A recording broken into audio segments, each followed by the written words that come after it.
Yo, JD here, Limitless, and we are back on F1 2019 as always, and I hope you had a fantastic New Year. This was recorded actually before New Year's Eve, actually on the same day I did the Australia world record attempt. Hopefully you enjoyed that one, but we are moving to classic cars, highly requested in the Ferrari F2004, and I was really looking forward to this because I do like Austria. I really do like that car. I thought it would be really fun to do it. And as always, coming into this, we come out with the default setup and just having a quick check of the leaderboard. That's a 1 minute 4.6 is the record to take. And you see quite a few people using assists. So could promote, not be that great for no assists, which I think can definitely help even in the modern cars. Running like medium traction control is very beneficial, and even likes of ABS and stuff like that. So coming on these first few laps here, default setup as usual, coming through the first turn, and as always I think every single video I've invalidated the first lap I've done with the default setup. And I saw someone comment on my previous video of the Australia one saying that I do this for fun and I'm just doing it for entertainment purposes when I'm just making mistakes and stuff like that. I can assure you that this is me actually trying when I get out the block straight away. And the whole point of this series is not only to entertain and to help people learn to get better at the game as well, but to help you realise what genuinely it actually looks like, realistically what it looks like for a lot of players coming into a time trial who may even set a world record by a big distance. I can guarantee you they don't come on and just set that world record. Sometimes they're sitting here for hours, sometimes for days, and sometimes people do it quickly. But realistically, I'm just giving you a genuine approach of what it actually is, so to make it a bit more real. So coming across this first lap, we do a 1 minute 6.0, which I wasn't actually too displeased with, because as we saw in the Silverstone, as we invalidate again, as you saw in the Silverstone, a setup gave me almost 2 seconds. I think it gave me 2 seconds, which is, obviously it's a longer lap round there, but still, if I could get within under 2 seconds or a second and a half of the world record with a default setup in this car, I think that would be extremely good. And the first feelings right off the bat straight away, going on these curbs, you really want to be avoiding curbs. Only going to turn ones where I use a lot of curb. Other than that, I try and really avoid them as much as possible. When I mean avoid them, I mean accelerating on them. So running on them on the exits are not too bad, but when I'm really trying to get some big traction out, some heavy traction zones, you do not want to be on a curb in this car, because it does have inbuilt traction control, but it's very easy to kind of lose the car as well at the same time. It's quite a weird feeling. As I said in my first video I did of this around Silverstone, it's kind of like an input, like a throttle delay, something like that. But doing these laps here, now I'm going to try and do a valid one, because I've invalidated my last 2 laps. And as I always say, doing time trial and hot lap, it's really important, I think, to just get a rhythm going, a little bit of consistency. Although, as I said in Australia, that there is that bug. I'm pretty convinced there's a bug where if you keep doing that 5 to 10 laps and you go accumulate a little bit of tyre wear, but still nothing too crazy. But if you really want to go after a world record, I would recommend after every 5 laps or so to actually restart the session completely. But that might just be a complete myth. But so far on this lap, going pretty nicely, and was feeling pretty at home relatively quickly around this track. Although in the modern cars, I'd say it's a track I don't actually enjoy. On this one, as I did in the previous game, I really enjoyed it in these cars. And you can see here, just a tidy lap, not being super committed or anything at all. Going across the line, it's a 6-1. So yeah, I was pretty happy with that. Almost 1.5, almost within 1.5 off the world record with a default setup. So now this is where we play. This is where we actually take it a bit more seriously. So we've got a little bit used to the track, the braking zones, of how the car actually feels. And you can see that put me 153rd on the leaderboard itself. So we're going to look to the highest no assist runner, because I don't really like to use setups from people who use assist, because it's a bit unrealistic. Since you've got the traction, ABS and all that thing aiding you, if I can get my words out right, you really have to kind of change your setup a little bit, because you could run pretty much 100% brake pressure, which is this guy is actually doing. So, for me, this car, I feel it's got pretty good stopping power regardless. I don't really need 100. I like to keep momentum up a little bit through the corners. Would probably be very good going to turn 3 at the top of the hill, but going through the high speed stuff, I always opt to go a little bit lower on the brake pressure. I know some people in esports use like 95 and stuff like that, but for me, I like to keep the momentum going up through the corners. And once again, once we put on a new setup, we invalidate turn 1. That is just the common theme, but again, you hear the word again all the time because it's very repetitive of what you really need to do to crank out a good lap on this game or in any car, and just to get better in general.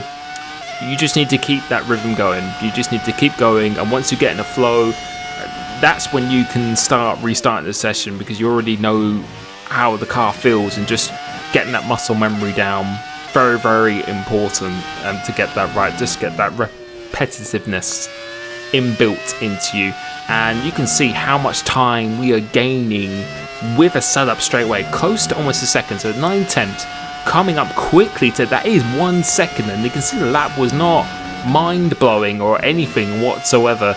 Coming through this last corner, although it's invalid, it's still good for a little bit of a confidence boost. Coming across the line, it's a 4.7 if I can read that right, and that's pretty promising coming straight out of the box that you're able to do that. So I was very confident that I'd able to get this world record relatively quickly. Obviously you want to do it as quick as possible, but I still want to get it to my max potential, which could take a little while to do.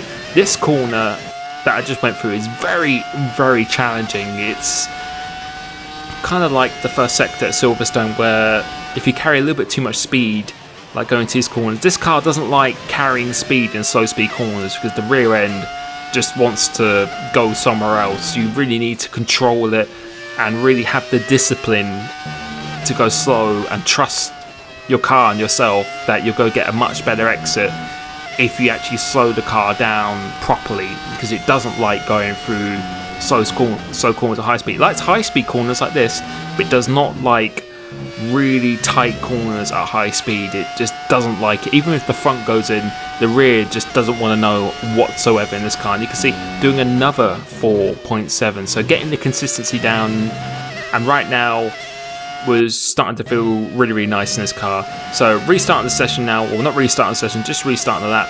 I really ideally want to get a valid lap on the board with this setup, because I did a 4.7 pretty quickly coming out the garage with this, so I wanted to get a valid time, something to really chase down, and then maybe tweak the setup to my own liking itself.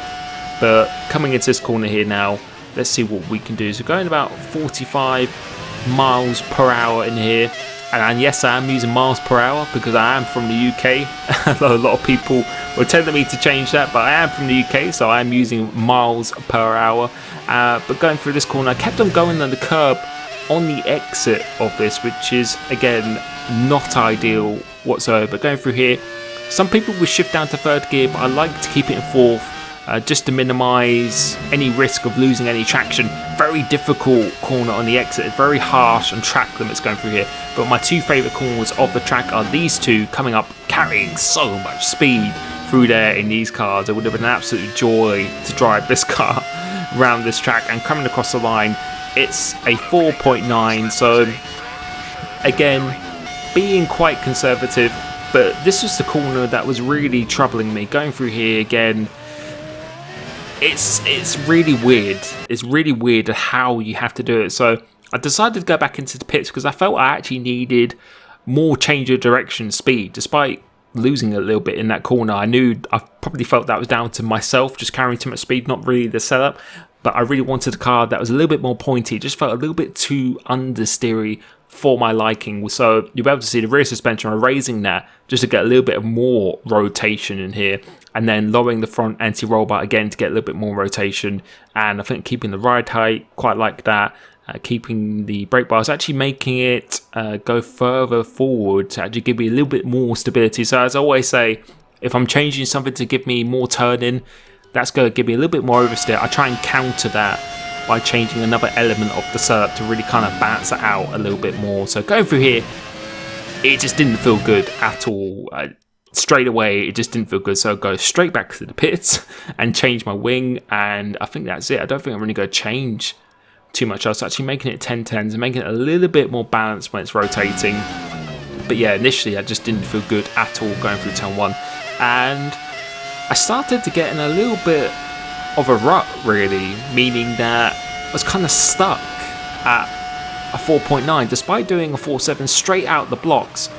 I just kept on not being able to do this corner whatsoever. And you'll be able to see just carrying too much speed. You can see the speed is about 44 miles an hour, and I just couldn't carry any speed. I just kept on getting such a poor exit of this corner, skipping towards the end of this lap again, so we continue a little bit further. And that's just an example of how harsh the track limits are, which is good to see. It needs to be consistently like that around every track. You can see we were about a tenth and a bit down, but actually making up time on this lap. So that's why I always say it's important to finish it, just to know where you're quicker and where you need to gain time. And also, if you just keep on restarting the lap every time a corner cut turn 1 like I just did there, you'll go kind of not remember, but just not be confident once you get into the latter stages of the lap, because you just haven't done it for a while. And it sounds really silly, but it's so true, which is why I do really plead that it is really important to just keep on pumping those laps and going to this corner. Let's see what we can do this time. And I just didn't want to turn too much because I was scared that the back end was going to come out, but you can see another very poor exit. So we kept on doing a really good turn 1, but I just couldn't do that top corner whatsoever here. So we're starting a new lap, so I haven't been able to beat a 4.9 for quite some time, but still getting a nice exit up here. Could probably cut that a lot more than I'm doing, and as I said in my previous videos, I like to try and do these world records as cleanly as I possibly can. I actually am making an effort to do that, and this time we're still green, but it wasn't perfect for it. It seemed very slow, but that's kind of what you have to do in this car. It's kind of does the opposite of what you really think should be. So, and come up here, try not to kiss the curb on the exit, and you can see how much time we've just gained straight away by just simply not touching the outside curb. Just small subtle differences in your driving in this car, particularly in the classic cars, can make a massive difference, as we got in the validation on the exit there, which again just highlighting how harsh the track limits actually are around here. Other than turn 1, they are very harsh, especially coming off this last corner as well. And you can see we were 2 and a bit tenths up, and that was a 4.6, so that I don't think that would have quite beat the world record if it was valid, but definitely showing what is possible. And that is a much better turn 1. You can see we're 10th up going through here, so I was really anxious to try and get through this corner. And coming through here, same old story, just losing so much time, and the frustration getting the better of me. Yeah, I kind of was getting a little bit angry at this point because I knew what the potential was and I just couldn't get it out. I actually found this a little bit harder than even the modern cars around here, but completing a lap now, I managed to get a 4.8 eventually after a little bit of time. So that was a little bit of a confidence boost, but then just running out wide on the exit of turn 1. And so we can start another lap here, and let's see. Getting not an amazing exit up here. I think I would have been almost a 10th up before my previous lap, so now my turn 1's not particularly good at this point, but going into this corner, this is really important. Let's see how much time I can gain, and this time it felt very nice. And at the start of this video, I was actually short shifting quite a bit in this car, and I read everyone's comments that people put in videos, and a lot of the comments are very valuable, because you really do need to rev out this car to the max purple. Really, you really do need to do that. If you short shift, you're actually losing time in this car. So I started to do that more and more. I'm starting to realise that more and more towards the end of this video, or this attempt.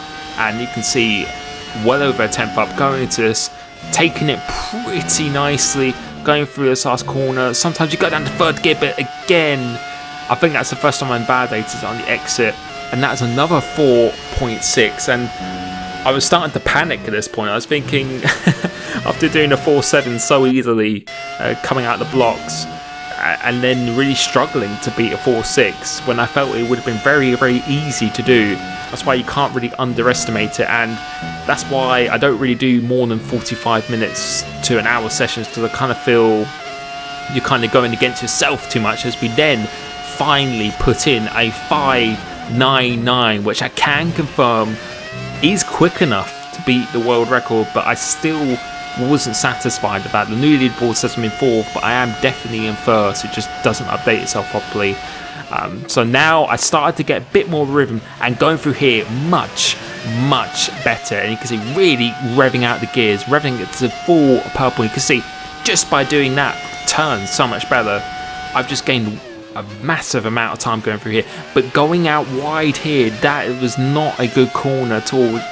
Again, it's just so sensitive, this car, that if you just go a little bit too fast, you just lose a ton of time. And we're still green on this lap, but the sectors, you can see here, they just don't feel good, and we actually invalidate that anyway. But we're still almost a 10th up going here, so really go throw it in to these last corners, much more aggressive than we did before, staying on track this time. Almost a perfect last sector here, and coming across the line. Let's see what this time would have been. It would have been a 0.4. So I knew I definitely had that in me, and I still felt I had plenty more time in the tank as well. But since we are in a good rhythm, really trying to hustle the car now, you can see, look how much time we've gained. We've gained a 10.5 going through that first corner, trying to get a good one through here as we're on a good momentum at this stage. And yeah, this is a very, very nice lap so far. So I think that turn 1 was almost clean. And it's just this corner. I've just got to execute this corner very well, being aggressive, being a little bit cautious, but getting a very nice exit. We're 2/10ths up now going into this left-hander. That is very, very tricky. Didn't get a perfect line going through there, but still keeping some good speed going through here. And now let's see what we can do here. Try not to get on track limits on here, and we do. We get an invalidation. And I felt at this point that it was just never going to happen at all. Although we've actually got the world record still, I wanted a better time in this, and yeah, to cherry on the cake, just do another invalidation at the end of that. So we're going to end the session, and as I said before, making sure you actually restart the session, because I felt I hadn't restarted the session for a good time period now. So now this is my first lap, jumping straight back into it. With the same setup as well. So going through turn 1, let's see what we could do. We knew what the potential was. We knew I had easily a 10th coming off this corner, and not an insane, or it's still pretty good, about half a 10th slower than I did previously, but nonetheless still a very, very good first sector. And now this is corner, really maximizing use of the track and getting a pretty nice exit of this corner this time. But again, I'd say about half a 10th shy that I was doing on the previous lap beforehand. And now let's be a little bit more aggressive going to this corner, and that's what I did. Was more aggressive, really, really early on the power, getting a very nice launch off here, but still a touchdown. Going to this left-hander, this was definitely better than I did previously before. Trying to stay on the track, going in quite tight into this corner, and making sure I stay on the track, staying nice and tight to the right-hand side as well. That will gain you a slight little bit of time. And now going down 2 gears, doing quite a late apex, so definitely could have turned in a little bit earlier, but getting this last corner pretty nicely. And you can see we've lost a little bit of time, and that is a 1:04.499, so it is a 4.4, but again, I still felt there was more time to play with. And now this is a very, very nice lap. So let's see what we do going into this time. I'm going up into 7th gear, making sure you get on the curb, braking just before the 50-meter board, and that was very, very sweet going through there. We actually are losing a little bit of time, but I think it looked pretty clean. So we are losing a slight bit of time, carried a lot of speed, but losing time on the exit and going into this corner. Very, very important again. First gear, just get that extra rotation, and look at the exit we get. That is definitely more on par than we did in the previous lap, and you can see almost we actually are a 10th up going into this corner now. So again, doing a late apex 2nd gear, avoiding the curb on the outside, and yeah, it's very, very nice so far. Definitely can make up some time in this last sector, as I know. staying nice and tight to this one, so gaining more speed on the entry rather than exit, but we actually missed the apex ever so slightly through there. However, we are still gaining a little bit of time, and I knew for these last two corners, turning in earlier this time, so definitely earlier. However, just going a little bit late on that last apex, crossing a line. It's a 4.414, and you know what, it was approaching 45 minutes. That was enough for number one in the world. I still feel there is definitely much more potential in it. I really do feel that a 0.1 is possible, definitely a 2 or a 1 on a perfect lap. But that is it for me. This is my first video of the new year. Let me know what track combo you want next.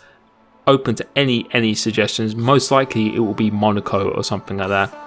But I hope you had a fantastic new year and you have a wonderful 2020. Make sure you're going after everything you want. Thank you so much for supporting my channel.